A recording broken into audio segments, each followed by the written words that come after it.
दिवसांपासून जे बांगलादेशी वास्तव्य एकादशी वास्तव्य करतात त्यांच्या विरोधात तुम्ही मोहीम सुरू केलेली आहे। मानखुर्दमध्ये सुद्धा अशाच पद्धतीची घटना घडली। नक्की याचं प्रकरण काय आहे?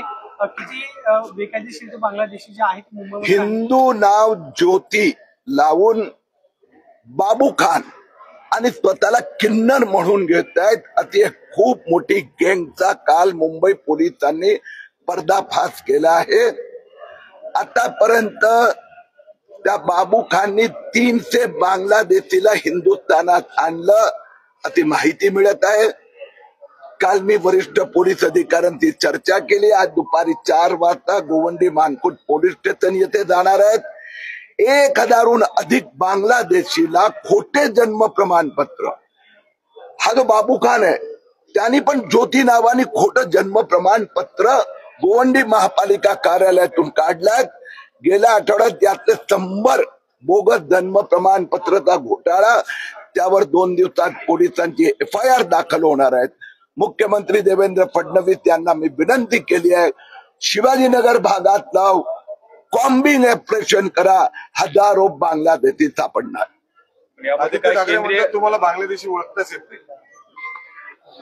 आता आपण बघतायत की 2024 नंतर प्रधानमंत्री नरेंद्र मोदीजी असतो, अमित शहा असतो, देवेंद्र फडणवीस असतो, विधानसभा नोव्हेंबर 2024 ज्या पद्धतीने महाविकास आघाडीच्या समर्थनात मुस्लिम मौलाना नेते उतरले होते आणि तो 114 कोटीचा वोट ज्या फंडिंग घोटाळा मी उघडकीस आणला होता।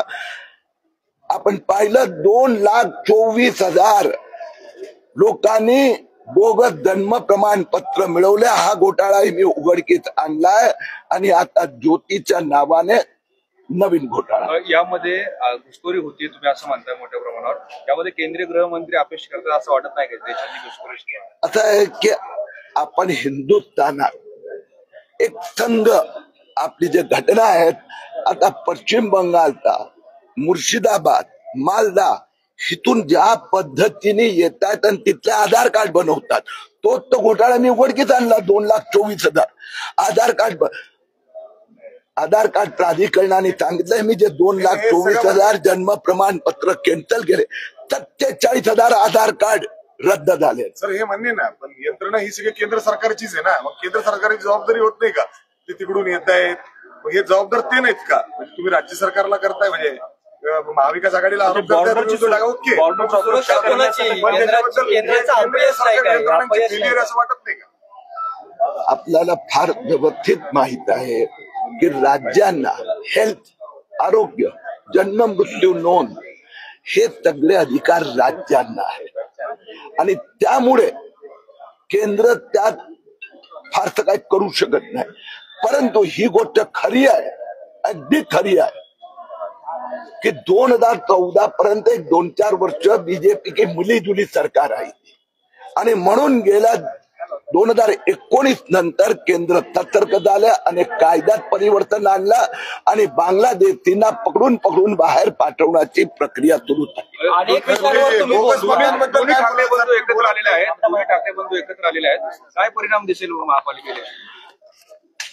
म्हणजे मी थोडं अकाउंट मध्ये जास्त बऱ्यापैकी मार्क मिळवल्यामुळे मला माहित आहे की 0 0 0 0 0 0 कितीही 0, कितीही उद्धव ठाकरे, राज ठाकरे, आदित्य ठाकरे, अमित ठाकरे आणि कसली ब्रँड हो, तर डिपॉझिट गेलं होतं निवडणुकीत।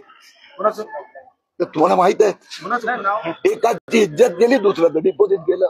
हे 2 बंधू, एकाची इज्जत गेली, दुसऱ्यांचं डिपॉझिट गेलं आणि सगळ्यात मोठं लोकसभा 2024 मध्ये उद्धव ठाकरे सेनेने लोकांची फसवणूक केली म्हणून बाळासाहेब ठाकरे यांना मानणारे मराठी हिंदू मतदार जे विधानसभेत आम्ही एक्सपोज केल्यामुळे आता ह्या सगळे हिरवे वस्त्रधारी आहेत, त्यांना महाराष्ट्राची जनता जय भवानी, जय शिवाजी, जय रामजी। अनेक विषयांवर